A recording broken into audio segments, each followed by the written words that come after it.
বাংলাদেশ ফুটবলের সামনে আসলে বলা যায় একটি পরীক্ষা সাফ, এবং এই সাফের পরীক্ষায় যদি বাংলাদেশ উত্তীর্ণ হয় তাহলে সামনে বেশ সহজ কিন্তু সমীকরণ তাদের অনেক ক্ষেত্রে অপেক্ষা করবে। সামনে কিন্তু আবারও ফুটবল বিশ্বকাপ আছে, অনেক কিছু আসলে সহজ হয়ে যাবে।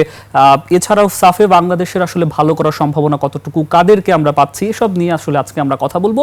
আমরা চলে যেতে চাই আজকের আমাদের আলোচনার পর্বে। আমরা দেখতে পাচ্ছি সাফে যদি বলি এটা অনুষ্ঠিত হবে নভেম্বরে, সেই শিডিউল নিয়েও আসলে আমরা কথা বলবো। কারা র্যাঙ্কিং এগিয়ে রয়েছেন, একটু গ্রুপ পর্বে আসলে কথা বলতে চাই, কোন গ্রুপে বাংলাদেশ খেলছে, প্রতিপক্ষ কারা রয়েছে, এ নাকি বি, এসব বিষয়ে আসলে কথা বলবো। শুরুতেই আমরা আসলে দেখতে পাচ্ছি গ্রুপ এতে রয়েছে বাংলাদেশ, শ্রীলঙ্কা এবং ভুটান। এদের সঙ্গে আসলে বাংলাদেশের খেলা হবে। তবে জানিয়ে রাখি, নেপাল কিন্তু আসলে নিষেধাজ্ঞার কারণে ফিফার এবার সাফে হয়তো অংশ নিতে পারছে না। তবে যদি সেই নিষেধাজ্ঞা কাটিয়ে আসতে পারে, ফিরলে তারা বাংলাদেশের এই যে গ্রুপ রয়েছে সেই গ্রুপেই ফিরবে এবং বাংলাদেশের সঙ্গে কিন্তু ম্যাচ অনুষ্ঠিত হবে। এবং গ্রুপ বি এর কথা যদি বলি, ইন্ডিয়া, মালদ্বীপস, পাকিস্তান, যেটি গ্রুপ বিতে রয়েছে, অর্থাৎ ইন্ডিয়ার প্রতিপক্ষ রয়েছে মালদ্বীপস এবং পাকিস্তান। কিছুটা বলা হচ্ছে বাংলাদেশ আসলে সহজ গ্রুপে পড়েছে। তবে এই আলোচনাও আসলে রয়েছে যে এই গ্রুপে আসলে শ্রীলঙ্কা কিন্তু বেশ ভালো খেলে, এবং নেপাল যদি ফিরে আসে সেক্ষেত্রে কিন্তু বাংলাদেশের জন্যও একটি আরও কঠিন প্রতিপক্ষ আসলে অপেক্ষা করবে। শ্রীলঙ্কাও কিন্তু বেশ ভালো ব্যাটেল তাদের আসলে দেওয়ার সক্ষমতা রয়েছে। সবকিছু মিলিয়ে বাংলাদেশ ডেফিনেটলি আমরা চাইবো বাংলাদেশ সাফে ভালো খেলবে। এবং এর মধ্যে একটি আসলে কথা চাউর হয়েছে, বলা যায় যে সাফে আমরা আসলে হামজা চৌধুরী, বাংলাদেশের ব্র্যান্ড, এই মুহূর্তে বেশ আলোচিত, এবং সাম্প্রতিক সময় আমরা জানি হামজার কারণে বাংলাদেশের ফুটবলে নতুন ক্রেজ সৃষ্টি হয়েছে, এবং বাংলাদেশ যে আর এখন আসলে সাউথ এশিয়াতে আন্ডারডগ নয় সেটি কিন্তু প্রমাণ করতে শুরু করেছে। এবং যদি সাফে এইবার সেই 2003-এর পরে আবারও যদি বাংলাদেশ সাফ উঁচিয়ে ধরতে পারে, শিরোপা পুনরুদ্ধার করতে পারে, এই মিথ আসলে ভেঙে ফেলবে বাংলাদেশ। বাংলাদেশ এখন ফুটবলে যেরকম পারফরমেন্স করছে, বাংলাদেশ ডেফিনেটলি, বাংলাদেশের ফুটবল যে এগিয়ে গেছে, বাংলাদেশের ফুটবল যে পরিবর্তন হচ্ছে, সেটি কিন্তু আর বলার অপেক্ষা রাখে না। একটু দেখতে চাই এরপরের আয়োজনে আসলে কি রয়েছে। আমরা রেখেছি 2026-এ যারা আসলে এই সাফে অংশগ্রহণ করছে তাদের র্যাঙ্কিংয়ে কে এগিয়ে রয়েছে, কে পিছিয়ে রয়েছে। শুরুতেই আমরা দেখতে পাচ্ছি এই র্যাঙ্কিংয়ে বাংলাদেশের অবস্থান 181 র্যাঙ্কিং ফিফাতে, এবং যদি ইন্ডিয়ার কথা বলি তারাই আসলে টপে আছে 138টি, এবং এ পর্যন্ত যতগুলো সাফ হয়েছে সেই খেলায়ও কিন্তু আসলে বলা যায় যে ইন্ডিয়ায় সর্বোচ্চ সংখ্যকবার সাফ এই চ্যাম্পিয়নশিপ জিতেছে। এবং তারপরে দেখতে পাচ্ছি র্যাঙ্কিংয়ে 187-তে রয়েছে শ্রীলঙ্কা, এবং তারপরে আমরা দেখতে পাচ্ছি যে 198 অবস্থানে রয়েছে পাকিস্তান। এরপরে একটু কথা বলতে চাই যে সাফ চ্যাম্পিয়নশিপ 2026 গ্রুপ পর্বে ভারত পাকিস্তান মুখোমুখি হবে। এইবারকার ব্যাটেল আসলে কেমন হচ্ছে, কার মুখোমুখি কে, সেটা একটু দেখে নিতে চাই আমরা। ভারতীয় ফুটবল দলকে সাফ চ্যাম্পিয়নশিপ 2026-এ গ্রুপ বিতে রাখা হয়েছে, যেখানে তাদের প্রতিপক্ষ পাকিস্তান এবং মালদ্বীপ। বরাবরের মতোই ভারতের ফুটবল আসলে বেশ গোছানো, তাদের পাইপলাইন বেশ শক্ত। তবে আমরা দেখেছি যে বাংলাদেশের সঙ্গে একসময় আসলে যখন ভারতের খেলা হতো, বাংলাদেশের ওই ব্যাটেলটা আসলে আমরা এখন দেখতাম না। তবে এখন বাংলাদেশের মাটিতে বলি বা বিদেশের মাটিতেই বলি, যখন বাংলাদেশ ভারত মুখোমুখি হয়, ওই যে হাই ভোল্টেজ একটা সিচুয়েশন, ফুটবলের যে ক্রেজ, এবং বাংলাদেশ যে এখন চালকের আসরে থাকতে পারে, হেড টু হেড কথা বলতে পারে, সেটি কিন্তু আমরা আসলে লক্ষ্য করছি। এবং এই বদলে যাওয়া বাংলাদেশকেই কিন্তু ডেফিনেটলি বাংলাদেশের ভক্ত সমর্থক যারা রয়েছেন তারা প্রত্যাশা করবেন যে বাংলাদেশ নতুন কিছু এবার দিতে পারবে। একটু আরও কথা বলতে চাই, এই টুর্নামেন্টের 15তম আসর অনুষ্ঠিত হবে 4 থেকে 17 নভেম্বর, অর্থাৎ আগামী 4 থেকে 17 নভেম্বর সাপের যে আসলে শিডিউল সেটি রাখা হয়েছে। এবং 2026 ঢাকায় বাংলাদেশে আসলে সাফ কিন্তু অনুষ্ঠিত হবে। একটু তারপরে যদি দেখি, ভারত যারা বর্তমান চ্যাম্পিয়ন এবং রেকর্ড 10ম শিরোপা কিন্তু তাদের আসলে পুনরুদ্ধারের লক্ষ্য থাকবে।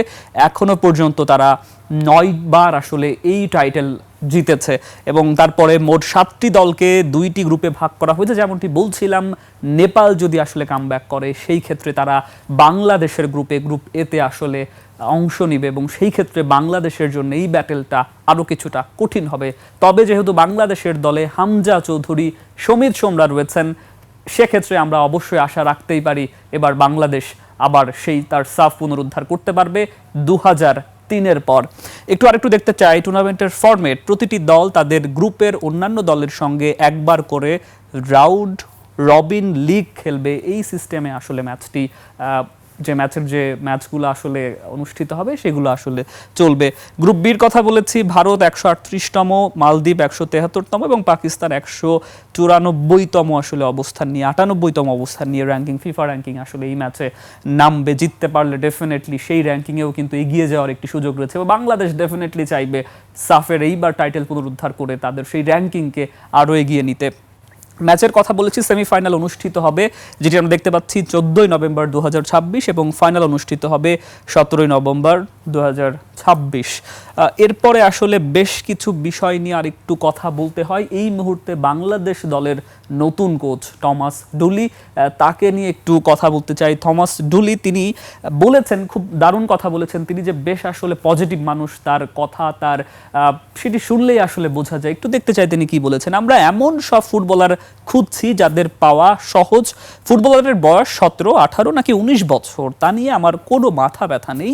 যে জাতীয় দলকে সাহায্য করতে পারবে সেই আমাদের ভাবনাই থাকবে। থমাস ডুলি তিনি এই মুহূর্তে বাংলাদেশের হেড কোচ ফুটবলের, খুব পজিটিভ মানুষ, তার মুখে হাসি লেগেই থাকে এবং যখন কথা বলেন আমরা দেখেছি খুব দারুণ অভিব্যক্তি তার। এবং বাংলাদেশকে নিয়ে যে তিনি একটি লম্বা রেসের ঘোড়া বানাতে চান বাংলাদেশকে এবং তার যে দীর্ঘমেয়াদী পরিকল্পনা রয়েছে সেটিও কিন্তু আমরা দেখতে পাচ্ছি। এবং বাংলাদেশের যে বিভিন্ন দেশে ছড়িয়ে ছিটিয়ে বংশোদ্ভূত যারা রয়েছেন তাদেরকে আসলে দলে নিতে পারলে বাংলাদেশের শক্তির জায়গা যে আরও বাড়বে এবং সেই চেষ্টা বা সেই ইঙ্গিতের কিন্তু দিয়েছেন থমাস ডুলি।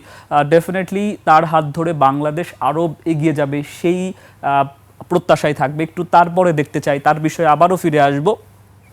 এরপরে খুব একটি আসলে প্রচলিত এখন গুঞ্জন উঠছে যে ফারহান আলী, যিনি আপনারা জানেন যে ফুলহ্যামে তার খুব রিসেন্ট আসলে তিনি অভিষেক ঘটেছে, তিনি মাঠে নেমেছিলেন সিনিয়র দলের হয়ে সেটি। তো ফারহান আলী ওয়াহিদ ফুলহ্যামের হয়ে তিনি মাঠে নেমেছেন যেমনটি বলছিলাম, এবং হামজা চৌধুরী, তাদেরকে সাফে বাংলাদেশ মিস করবে কিনা, কারণ জানেন এই দুইজন বাংলাদেশের স্কোয়াডে যুক্ত হওয়া মানে বাংলাদেশের শক্তি বহুগুণে বেড়ে যাওয়া, সেটি নিয়ে কিন্তু আসলে একটি কিন্তু কেন থেকে যাচ্ছে। এই জায়গাতে আপনাদেরকে ডেফিনেটলি আমরা চাইবো হামজা চৌধুরী বাংলাদেশের ডাগ আউটে পুরো সময়টা জুড়ে থাক, ফারহান আলীকেও আমরা বাংলাদেশে পাই। তবে ফারহান আলীর কাগজপত্র নিয়ে সে বাংলাদেশে এসে বাংলাদেশের সাফে আসলে স্কোয়াডে অংশ নিতে পারবে কিনা সেখানে কিছুটা আসলে হিসাব নিকাশের ব্যাপার আছে। তাকে তার টিম, তিনি বলছিলাম যে ফুলহ্যামের হয়ে খেলছেন, তার টিম আসলে তাকে ছাড়বে কিনা সেটিও কিন্তু একটি বড় প্রশ্ন।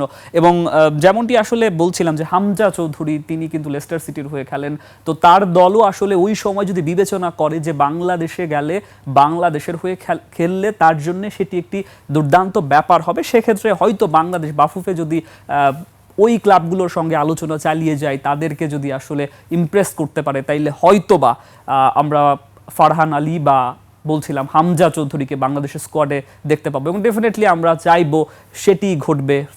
ফুলহ্যাম থেকে ফারহান আলী এবং হামজা চৌধুরী তারা বাংলাদেশের ডাগ আউটে যুক্ত হবে এবং দারুণ একটি ব্যাটেল আমরা লক্ষ্য করব। এরপরে আসলে একটু কথা বলতে চাই, তপু বর্মন খুব দুর্দান্ত মানুষ, খুব দারুণ খেলে থাকেন। তিনি বলেছেন এখন আমাদের ফুটবলে এক অন্যরকম জোয়ার তৈরি হয়েছে, স্পেশালি বাংলাদেশের ফুটবল প্রেমীদের জন্য।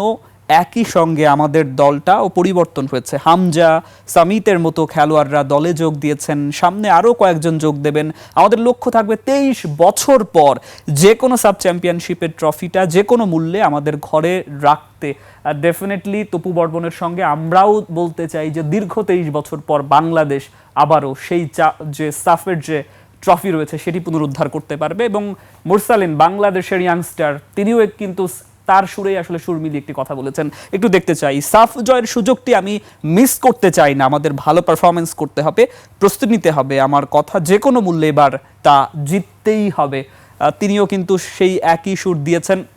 একটু এক নজরে দেখে নিতে চাই এখনো পর্যন্ত সাফে আসলে কারা জিতেছে, কারা কত গোল হয়েছিল। এখনো পর্যন্ত যদি বলি 1993 চ্যাম্পিয়ন ভারত এবং রানার্স আপ হয়েছিল শ্রীলঙ্কা, এবং 1995 আমরা দেখতে পাচ্ছি শ্রীলঙ্কা চ্যাম্পিয়ন হয় এবং তারপরে ভারত রানার্স আপ হয় এবং 97 ভারত জিতে এবং মালদ্বীপ কিন্তু আসলে রানার্স আপ হয়েছিল। 1999 আমরা দেখতে পাচ্ছি আবারও ভারত কিন্তু জিতেছিল সাফ এবং বাংলাদেশ রানার্স আপ হয়েছিল এবং 2003 বাংলাদেশ সাফ চ্যাম্পিয়ন ছিল এবং মালদ্বীপ কিন্তু রানার্স আপ হয়েছিল আমরা দেখতে পাচ্ছি। এবং 2008-এর কথা যদি বলি, মালদ্বীপ এখানে আসলে রানার্স আপ, তারা আসলে জিতে এবং ভারত আসলে রানার্স আপ হয়েছিল 1-0-তে। মালদ্বীপ কিন্তু রুখে দিয়েছিল ভারতকে এবং 2009-এ ভারত জিতেছিল এই টাইটেল এবং মালদ্বীপ তারা আসলে রানার্স আপ হয়েছিল। এরপর 2011-তে ভারত এবং আফগানিস্তান যথাক্রমে আমরা দেখতে পাচ্ছি তারা আসলে রানার্স আপ হয় এবং তারপরে 2013-তে আফগানিস্তান কিন্তু সেই রানার্স আপের জায়গা থেকে উঠে এসে তারা কিন্তু আসলে সাপ জিতে নেয় এবং ভারত সেই জায়গায় আসলে বলা যায় তারা রানার্স আপ হয়েছিল। এবং 2015-তে আবারও ভারত আসলে সাপ জিতে এবং আফগানিস্তান হয় আসলে রানার্স আপ। এবং 2018-তে মালদ্বীপ এবং ভারত, তারপরে আমরা দেখতে পাচ্ছি 2021-এ ভারত, আবারও 2023-এ ভারত। এই হচ্ছে মূলত সাফ নিয়ে এখনো পর্যন্ত বাংলাদেশ একবারই আসলে জিতেছে এবং আমরা ডেফিনেটলি চাইবো আবারও বাংলাদেশ তার শিরোপা পুনরুদ্ধার করুক।